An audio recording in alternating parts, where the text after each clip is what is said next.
অলৌকিক কাহিনীতে ভরপুর, যে মন্দিরের ভক্তদের যাবতীয় মনস্কামনা পূরণ করেন। চলো আজকে সেই দেবীরই গল্প শোনায় তোমাদের। খড়গপুর লোকাল ৩ নম্বর লাজমাপুর গ্রাম পঞ্চায়েতের গোবিন্দনগর মৌজার মহিষা গ্রামে রয়েছে মা মনসা দেবীর মন্দির। অনেকে আবার এই মন্দিরকে মাতপুরের মনসা দেবীর মন্দির বলে ডাকা থেকে খড়গপুর রেললাইনের পাশেই মাতপুরের কাছে ফাঁকা মাঠে মা মনসা দেবীর অবস্থান। মাতপুরে এই মনসা দেবীর মন্দিরকে নিয়ে বহু অলৌকিক কাহিনী প্রচলিত রয়েছে।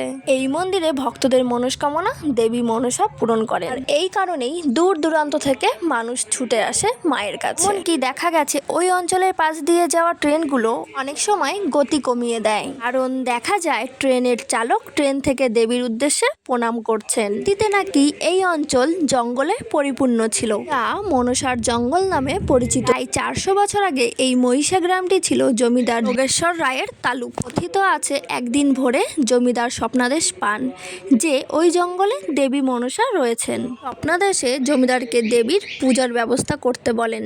এই স্বপ্নদেশ পেয়েই জমিদার জঙ্গল পরিষ্কার করে ওই অঞ্চলে দেবীর নিয়মিত পুজোর ব্যবস্থা করেন। বর্তমানে মা মনসার স্থান বলে ভক্তরা পুজো করেন। সেখানে আগে ছিল এক বিরাট উইয়ের ঢিপি। এই ঢিপিকে কংক্রিটে মুড়ে দেওয়া হয়েছে। এখানে তৈরি করা হয়েছে পদ্মফুল।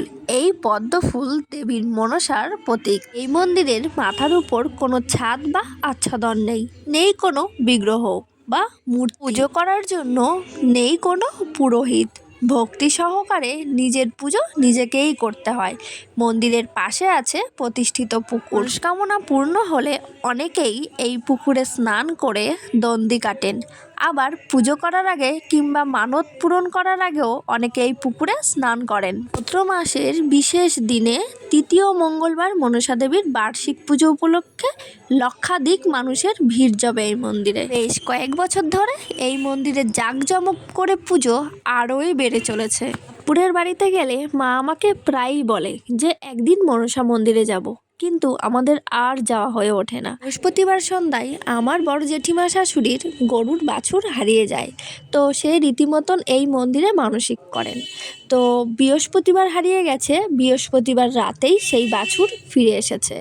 তো আমরা সেই কারণেই গিয়েছিলাম পুজো দিতে। শনি মঙ্গলবার যেহেতু প্রচুর ভিড় হয়, তো আমরা গিয়েছিলাম শনিবারে পুজো দিতে। তো আমরা অনেক ভোর ভোর গিয়েছিলাম, 7টার মধ্যে মন্দিরে পৌঁছে গিয়েছিলাম। প্রতিষ্ঠিত পুকুর থেকে শুদ্ধ হয়ে ডালি কিনে আমরা নিজের মতন করে পুজো দিয়েছিলাম।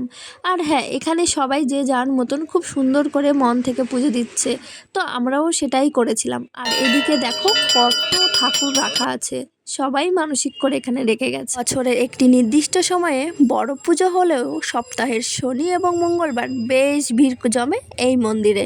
মন্দিরকে কেন্দ্র করে প্রত্যন্ত এই এলাকার সাধারণ মানুষের অন্যতম এক পর্যটক গন্তব্য হয়ে উঠেছে। মন্দিরের কাছেই গড়ে উঠেছে নিরামিষ খাবারের দোকান এবং তাদের খেলনা এবং অনেক অনেক দোকান। এই ছিল আমার ভিডিও, আমি যতটুকু জানি তোমাদের সাথে শেয়ার করলাম। তো আমার ভিডিও তোমাদের কেমন লাগলো অবশ্যই জানিও। আমি এখন বাড়ি যাই, আর তোমরা আমার চ্যানেলটাকে সাবস্ক্রাইব করে দিও। বাই, ভালো থেকো, সুস্থ থেকো সবাই, দেখা হবে নেক্সট ভিডিওতে।